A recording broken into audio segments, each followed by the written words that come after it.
Who is a biological gardener and what does he do? A biological gardener is one who learns to use soil bacteria, fungi, earthworms, and other bioorganisms in the practice of home garden horticulture. A gardener who employs the resource of both science and nature to produce safe, nutritious, abundant garden crops. As a gardener, you are a practical biologist. The seeds you plant are small packages of life, each fastened to its own bundle of carry-along food. Your soil is a biojungle, breathing, creeping, crawling, seething with organisms that make the soil fertile. Without them, it is dead. Your success as a bio-gardener depends on your skill in growing and feeding these little creatures that make soil alive, that make it into a living soil. That is from the Bio-Gardener's Bible. I don't have any rights to this. It's by Lee Fryer. This book was given to me by my late best friend, Claire, who I loved very much. How's it growing, y'all? Welcome here. I'm sitting in the truck today because, well, that's what I'm doing. So what I wanted to do is touch on some things because I understand that I'm new in this industry, in this area, and that a lot of folks may not know who I am or what they're getting into when they go to hire me. And so what I want to do with this video that I'm going to put on the Dirty Khakis YouTube channel, I'll link it to the Facebook page, is kind of give you guys an idea of who I am and what I'm trying to do, what I'm aiming to do, and how I aim to do it. So I have some notes and things that we'll go over. I'm kind of prepared. Oh, I got to get rid of that notification. Maybe I'll edit that out. I don't know. Okay, so Dirty Khakis. I'm just kind of getting started with this. I've decided to take the advice, again, of my late friend who always encouraged me to start my own business, gardening business, plant-based business, landscaping and such. And so you may wonder why the name Dirty Khakis. Well, dirty because I'm doing work. And most of my work involves plants and soil, and that's dirty work, all right? And I get dirty now. Soil, as you just heard me talk about, is something that I'm very interested in, soil health, and we'll touch on that a little bit more later. Khakis because I believe in professionalism, and I believe in giving a professional experience. Now, that being said, I am human, and I do have some days where maybe I'm less professional than others, but I will, on the whole, try to be as professional as I can be. And so the logo, as you may have seen,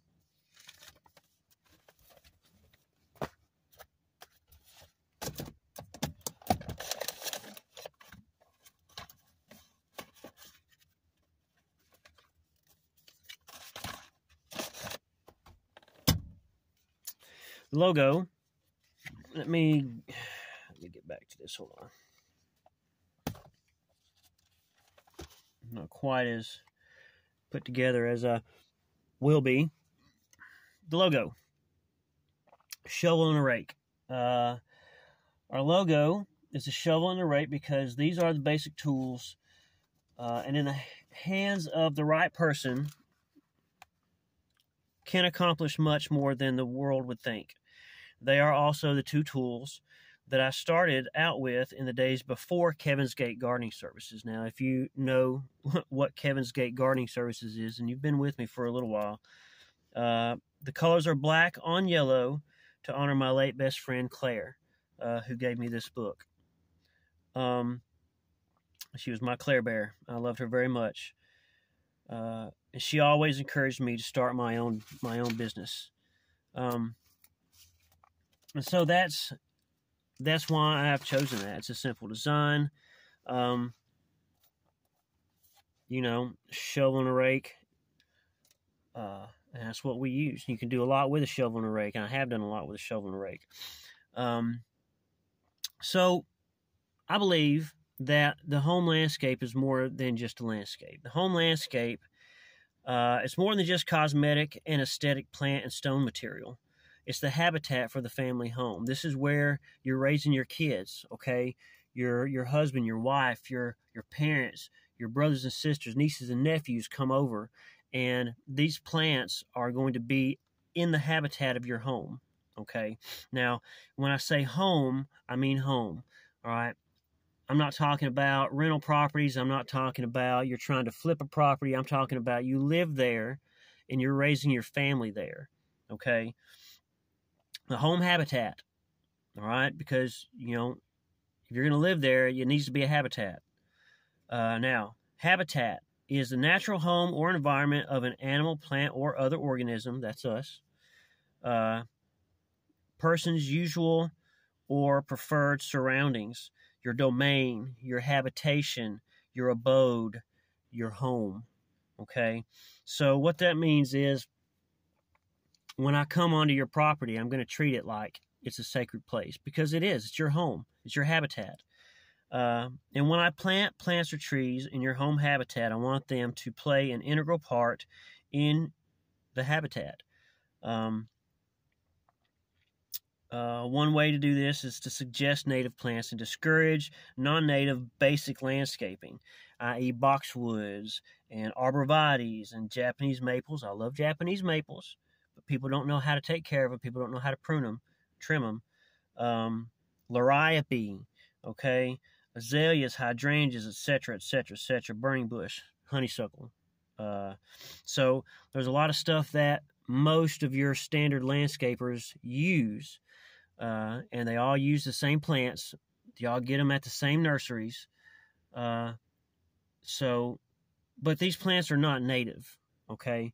A lot of these plants come from out of state, right? So you get a lot of plants that come from Oregon or, out west or down south, all right, and bring them up here, southern Indiana. And they don't necessarily do very well. Landscapers will put a plant in. They might put some soil amendment in it. They take your check, and then that's it. And then maybe that plant survives, maybe it doesn't. It depends on the skill level of the landscaper. Now, I'm not trying to call out landscapers or the industry. I'm really not. I'm trying to do, and I'm trying to be authentic to myself, right? I'm trying to be a good steward, right? So I believe that I have an obligation to the ecosystem, to the planet, and to the soil. I believe that I'm called to be a steward of the habitat and of soil health, okay? So I believe in God, and I believe that I'm called with a purpose, because I have a particular sets of interests and skills. So I don't want you people to think that I buy into political global warming or climate change as such. I have my own views on things like that. I despise politics. It is absolutely the problem all around, altogether. Now, that being said, I have some things that we can discuss. So, soil health. All right. So, soil testing is something that I'm going to get into later this year when I have some opportunities to purchase some equipment to do my own soil testing. Organic matter. I'm going to talk to you about the organic matter that's in your soil food web, okay? Because any plants that go into your landscaping are dependent on the soil and the health of that soil. We're going to talk about mulching benefits, the different types of mulch that you can use, which are going to help with water retention and temperature regulation. We're going to talk about watering practices. Now, I know from working at a local nursery that a lot of landscapers don't plant plants or trees in the summertime because it's hot and it's dry and people don't like to water their plants. They forget to water their plants. And a lot of these guys are not going to come back around every week, every couple of days and water the plants that they just put in. They just can't do it. It's just not profitable. You can't run a business trying to do that. So watering practices, techniques, overwatering and underwatering is some things that we'll talk about. Okay. Plant selection. I will always encourage native plants, healthy plants. The reason why we don't want to use non-native plants. Okay, let's just take burning bush, for instance. Burning bush has now been labeled as an invasive species, right? But you can find it at nurseries. You find it at your big box stores, and everybody has them planted in their landscape. But you go walk around in the woods, now you're starting to see them out in the woods, and that's not where they're supposed to be. They don't belong out there. Soil compaction. We'll talk about soil compaction in your planting beds and how it affects the health of the soil. Pest management, and we're also going to talk about the minimizing the use of chemicals. Look, if your landscaping is too toxic for the bugs, what do you think? What do you think it's doing to your kids? What do you think it's doing to you? Okay. Companion planting, beneficial plant combinations. There are plants that benefit each other. And a lot of these guys out here, they don't take the time, they don't do the research to know which plants benefit each other for soil health and for plant health. Sustainable practices for habitat health. That's really my main area of study is sustainable permaculture, sustainable soil practices. So, look, this all boils down to this, right? It's no surprise that the state of the world now is getting alarming very quickly. You may need to grow food in your landscape beds at some point. And I'm being dead serious. You never know when you're going to have to rip out that liriope and that boxwood so that you can plant some asparagus, or that you can plant some tomatoes or something, right, that you can eat to help supplement that grocery bill. Look, I got kids. I know the grocery bill ain't getting no smaller. I know that for a fact. Nothing gets cheaper in this world, in this country at all. You just look at the last couple of years, prices of everything has skyrocketed, right? And a lot of us are out here struggling to survive, and you may be one of those. So, that being said, over here, we're going to talk about some of the services that I can offer and the prices. Look at that. What is that? What is that? Time? I don't know what that is. That's okay. All right, I see. I got a crack in my camera. Sorry. Okay. First year services. Here we go. Mulch. Mulch, I can do $100 a yard installed if it's a standalone service. Okay. If we can add some other services, I can bring that price down to $90 a yard installed. Weeding is a two-tier service I can offer. A once-over is $3.50 a square foot. Fine tooth, if I'm down on my hands and knees picking the weeds and getting everything up, that's $10 a square foot. Shrub trimming and pruning is $25 for a small, $45 for a medium, $75 for a large. Tree trimming, $45 for a small, $85 for a medium, and I'm not equipped right now to do large trees. We'll have to get a tree service out to do that. Plant replacement is going to be a per specimen cost, depending on cost of the plant and the size of the plant, and how readily available it is to get at the time. Mowing and weed eating. I'm not trying to start a lawn care service, okay? But I can add mowing and weed eating as an add-on service to some other things, okay? Now, I've got a push mower at present. At some point this year, I will have a riding lawn mower, and so that'll make it a little easier. I can tackle some bigger yards if we can add that on. Minor hardscape repair. Okay, so that's going to fall under custom work, and we'll get to that in a minute. Light debris removal is $60 per trailer load. I have a small trailer, and it costs money to get rid of this debris, and so I have to apply a charge for that. Edging, we add that on for $20. If it's an overgrown edging and I have to reestablish edges, that's going to be $40. So then we can come over here to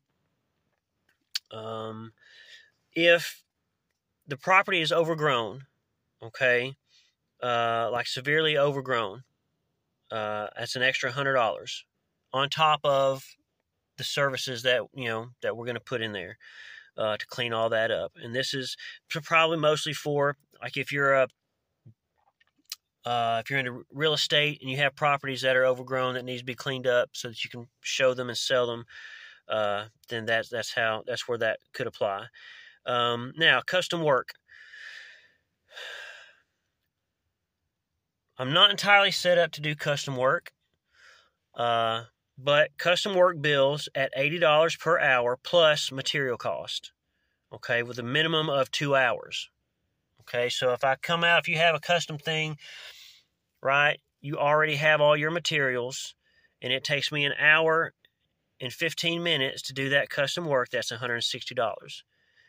Okay, if it takes me a whole 2 hours, that's $160. If it takes 30 minutes, that's $160. Okay, it's a minimum of 2 hour charge on custom work. Custom work, so minor hardscape repair falls into custom work. That'll be a per case basis. We'll look at that. We'll see if it's something that I can handle, then we'll tackle it. If it's not, I'll have to refer you to someone else who's more established. So this is all to kind of help get me established for first year. It's my first year in the business, and so we're going to see how it goes. I thank you guys for watching and for sticking around and for listening to me. I understand that I've got an accent.